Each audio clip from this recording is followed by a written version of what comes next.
Hey, wake up. Yeah.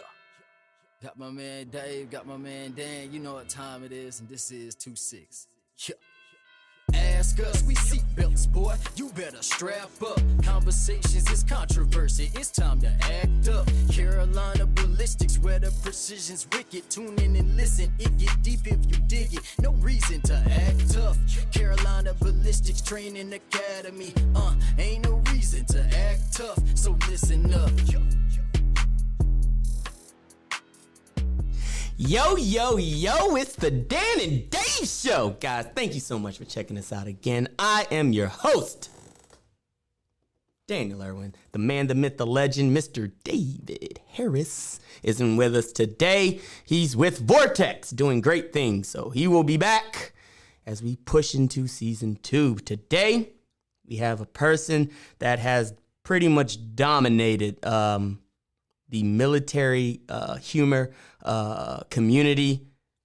This man deserves no title, but he gets all the respect. Mr. Austin Von Lettemann, a.k.a. Mandatory Fun Day. What's good, man? How's it going, man? Thank you. Yeah. It's been a lot of fun creating content for the military community. Wow. So we know that you're part of the military. You have all this insight. You have all of this this good wisdom that you're dropping on us. We call them jewels. What is your connection to the military, just for the audience's information's sake?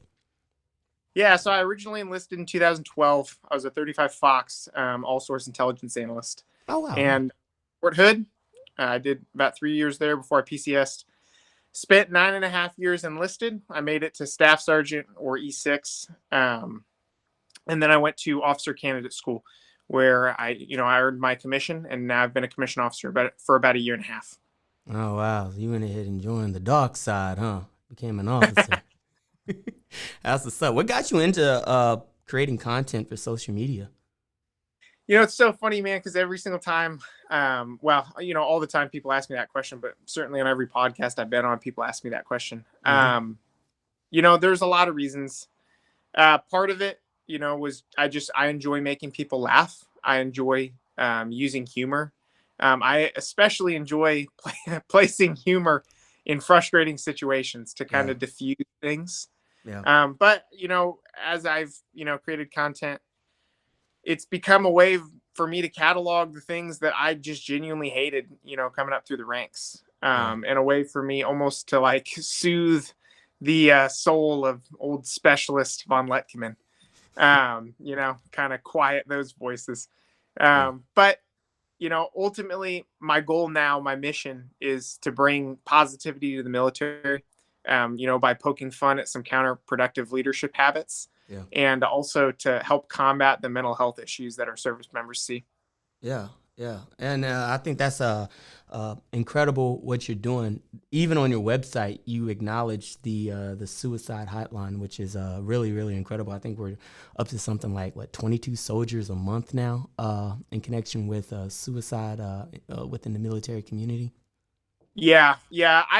Honestly, I've seen, depending on where you go, what source you get, you'll see different numbers for suicide. Mm-hmm. But I think what we can all agree on is that one is too many, and so it's something that I want to address. And I hope that, I didn't know that the suicide hotline number was 988 until somewhat recently. And so that's why I put it on my website. I'm getting a couple thousand website visits a day. I hope and pray that, somebody sees that number and they know what to call if they ever need it. Or if a friend needs it, you know what I mean? That's why I put that up there. It's the first thing you see when you click into my website, because that is super important to me. I've been affected by suicide, and I've been in a very dark place myself. Yeah. And so I want people to have the help that they need when they need it. Yeah. We were talking, I want to say yesterday, you were giving me actually some pointers on improving my own platform, which I very much appreciated. You mentioned 4 attributes in connection, what makes your platform so unique. And that is one thing that I really thought was really interesting was that you mentioned challenging your audience. You mentioned educating your audience. You mentioned empathy.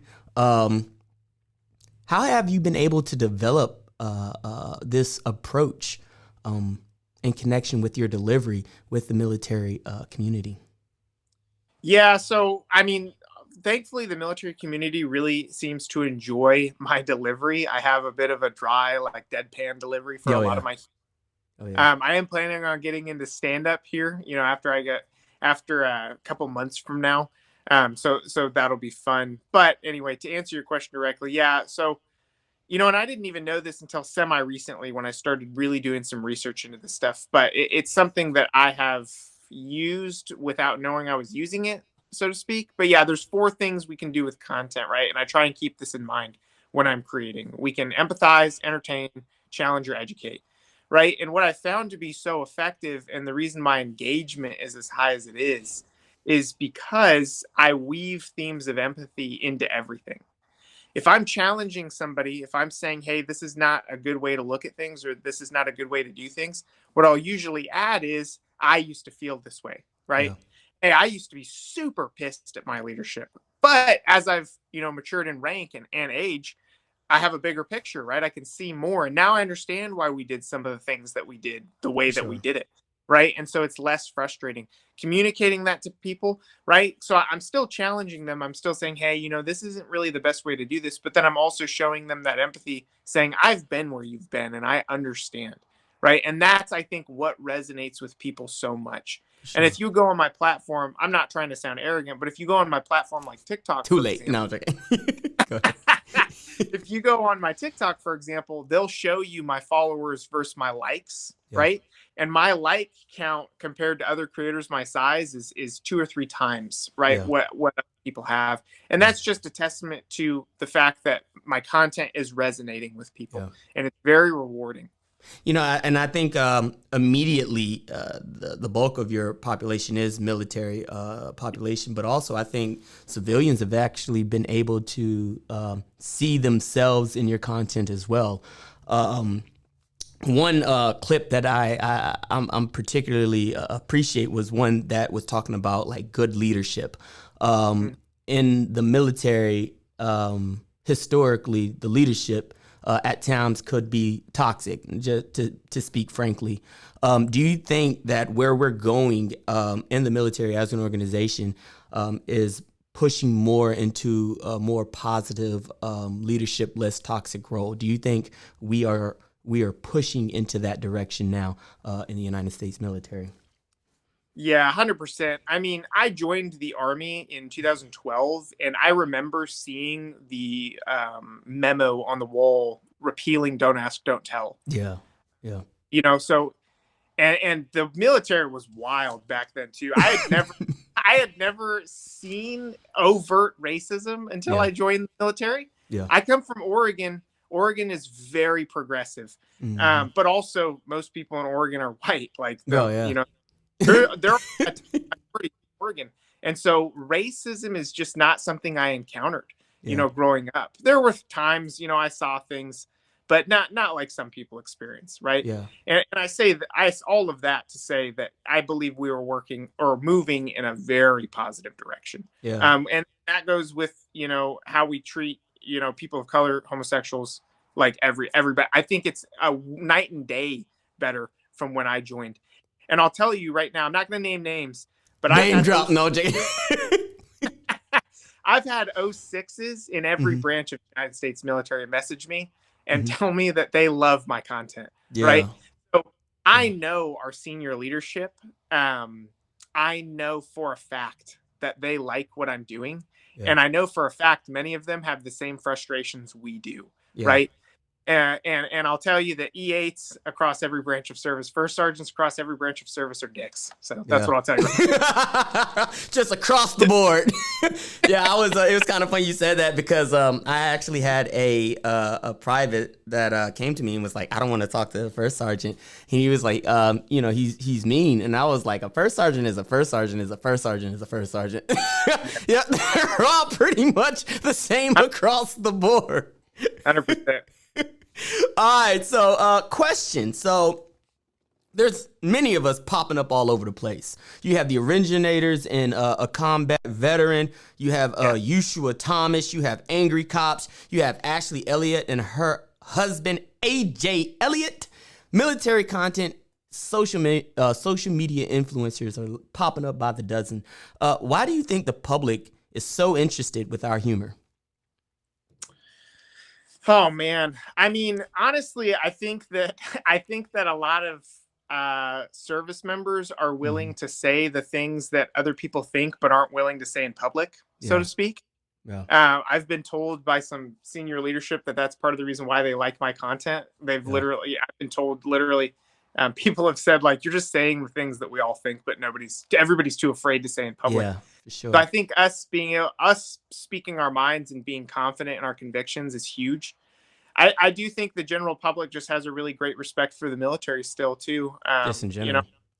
Yeah, I mean, I think that the United States military has a good view within the United States for sure, and I think that's probably why people are drawn to it. And then also, I truly believe that the United States military, it is America, right? Mm-hmm. We are the common person, right? We are the people, right? You can be wealthy or you can be poor and join the military, so I think we make up. I think we represent the country very well. And I think that's part of the reason why we resonate with people, because they see themselves in us. And I think that's one of the reasons why the United States military is as phenomenal as it is. For sure. So, oh man, what was I going to ask you? I was going to ask you something good. There was one video that you did that really like set the tone for me in connection with your humor. And that was...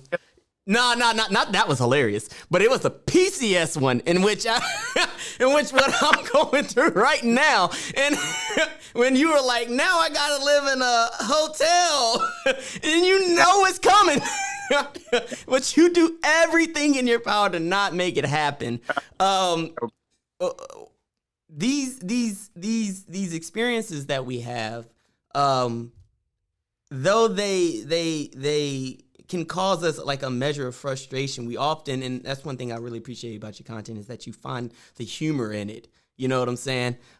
In connection with some of the frustrations that we have inside of the military, and that's really, really cool. How did you like come to that? How were you able to harness that the combination of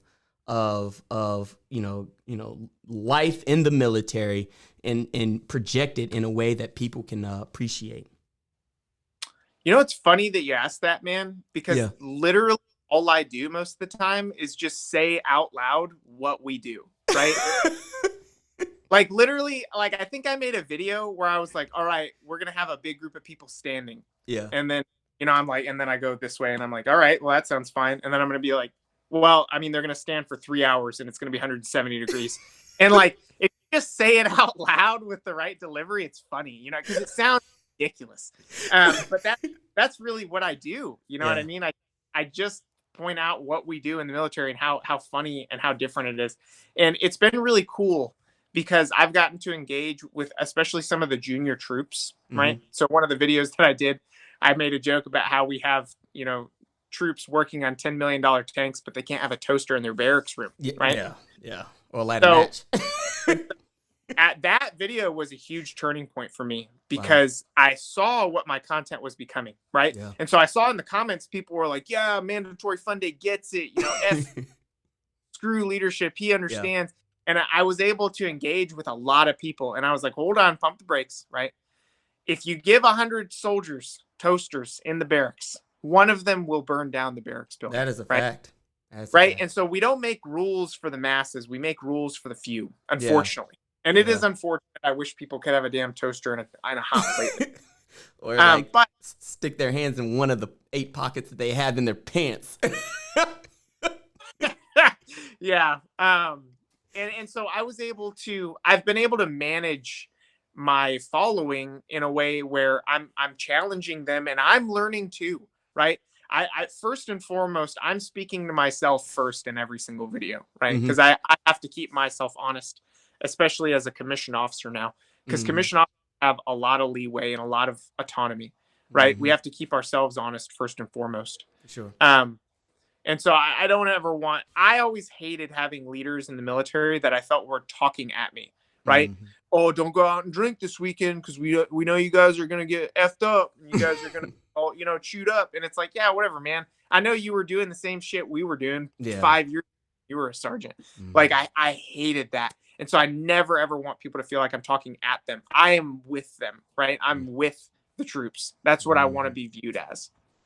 For the boys. Hey, yeah. And I think that's so, I always appreciate, I know the guys from the line appreciate officers that had enlisted time. How do you think that enlisted time has do you think it helped you to be a better officer or had any effect? What do you think about that enlisted time now that you're serving at an officer capacity? Well, the cool thing about the military in general is that really any experience is good experience, especially when you're talking about being an officer. We need mature people to be officers. And my enlisted time really helped me develop my maturity, especially as an NCO. Some of the things that I had to deal with, soldier problems, my own personal life, stuff like that, has given me experience and maturity that's helped me navigate the officer realm better. There are some challenges that come, especially with being an NCO, that, you got to let some things go.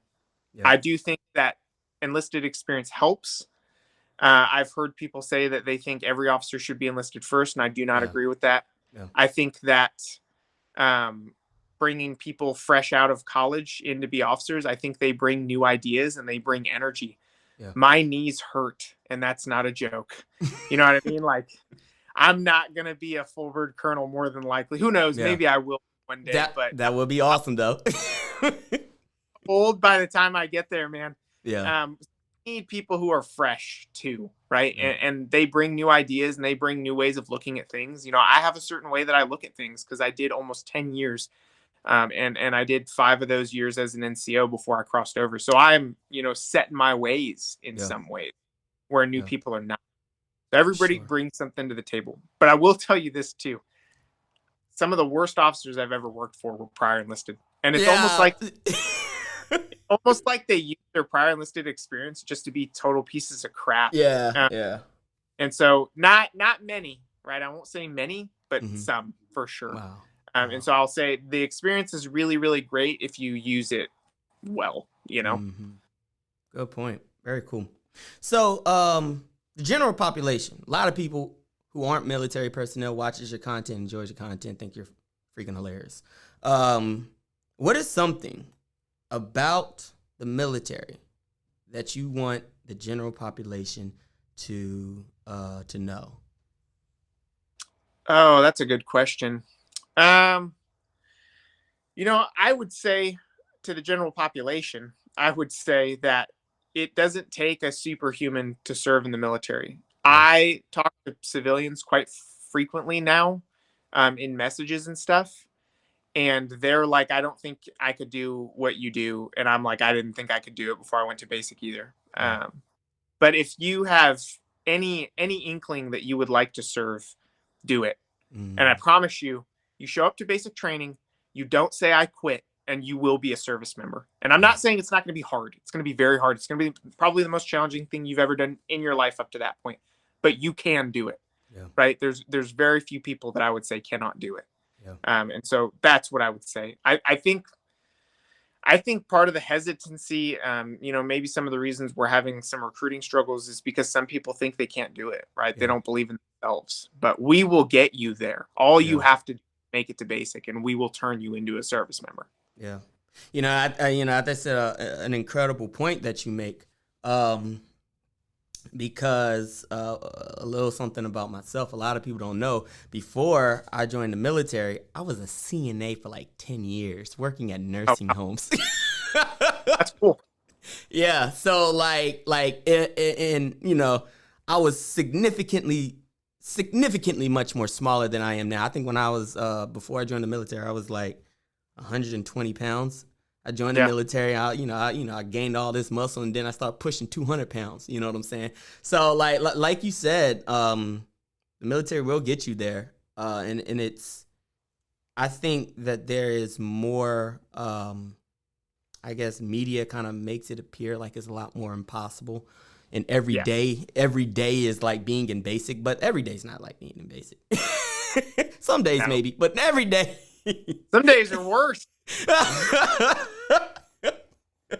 I remember I'll give you an experience. I remember when I was in basic, and there was this one private. He was toe up. He was 8 up. But the drill sergeant was like, he had been in and out of sick call. He was on profile and all this other stuff, and he was basically just rotting the rest of the time to kind of wash out to restart. But he was like, since you can't work out, just blink. That's all I want you to do is blink. And so he had to stand there for 3 hours doing this. I bet his forehead was tired after that. Yeah. I think they said it's like a face sit-up or a face crunch. I think that's what they called it, was a face. I was like, what in the world? All right. Every time I get military service members on, I got to get them to tell a funny story. Is there any story that you wouldn't mind sharing with the audience? Oh, sure. Yeah, so I went to PSYOP selection, psychological operations assessment selection in like 2014, I want to say. Mm-hmm. I didn't get picked up. I think I was just too immature at the time. Mm-hmm. Neither here nor there. I'm happy with where I'm at now, but for sure. There was a guy there. Kind of a nerdy guy. He wore glasses, right? And I was joking around. Wow.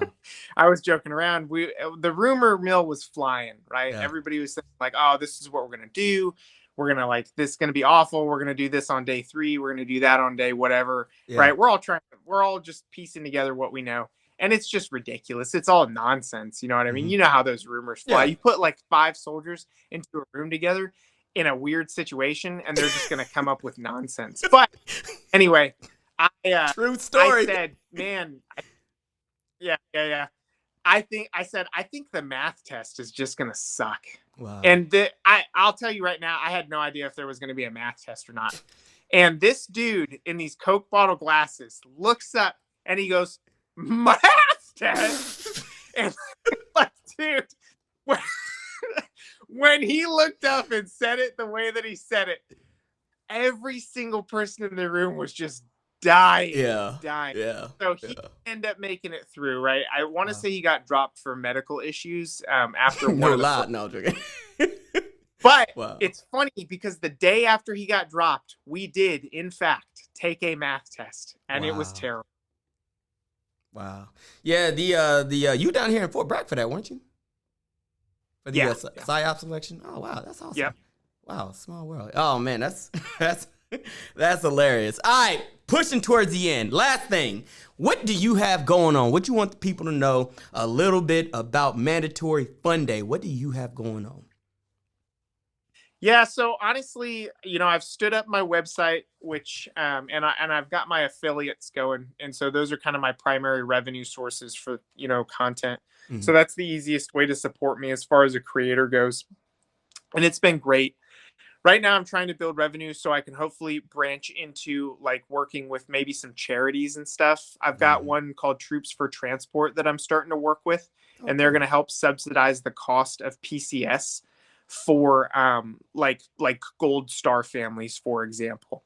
Right. And so at some point I need to figure out, I'm still learning all this because I'm doing everything by myself. So I got to figure out systems, but I want to at some point get to where I'm, giving them like 10% of the profits from my store sales. Sure. And then also you will see me begin to do stand-up comedy in the coming months, right? So that's definitely something that I'm going to move towards. So if anybody is in the Fort Hood area, come like June, July timeframe, you can come watch me mess up some sets because I'm gonna bomb the first couple. It's okay, but I'm gonna get better. It's already been pre-established. He's gonna bomb it on purpose. It's all cool. I'm working on that, and that's kind of where I go next. I want to become a legitimate entertainer because right now I tell people I do comedy, And I tell them I do comedy on TikTok, and I feel like it's kind of the same as saying you're a model on Instagram. You know what I mean? Yeah. Ah, slight different. You got almost 250,000 followers. It's a slight difference. Fair, but that's where I'm going. Yeah. And really, I just want to make a positive impact. I want to have a positive impact on the military, and I think I'm doing that. And so, I really love the community that I've built. Especially my TikTok community is so positive. And that's what I wanted. It's easy to devolve into like mob think when you talk about 215,000 people, which is what my followers are at on TikTok now. But in general, I've found my followers to be highly professional, super motivated, and just great people. And that's across all my platforms, So, but that's what I'd want people to know. Watch out for me and stand up. We're definitely, best believe, I'm definitely going to be checking that out. I'm going to tell you that right now. That's going to be hilarious. For sure. Well, Mr. Austin, we appreciate you coming through. If you made it this far, you are the real one. Thank you so much. We are Carolina Ballistics and Training Academy. I am Dan, the man, the myth, the legend. Dave ain't with us right now. He is with Vortex, but he will be back. We will be back. Thank you so much.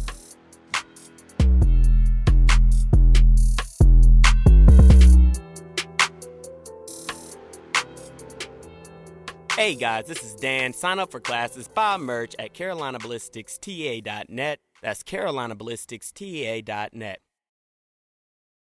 Hey, what's up guys? I'm Daniel Irwin, CEO and founder of Carolina Ballistics and Training Academy. Today we're going to work on transitions. Timing is everything when you're shooting, right? So a good way to drill is by putting in groups and giving yourself a time hack, all right? So the basic drill that I'm going to do is a 3-round shot into one target, transition to another target, 3-round shot into another target, all right? So basically, it's going to look like this. Get yourself in a good fighting position. I'm going to start in the high ready, all right? And I'm going to go 1, 2, 3. 1, 2, 3. That easy, all right? In real time, it's going to look like this.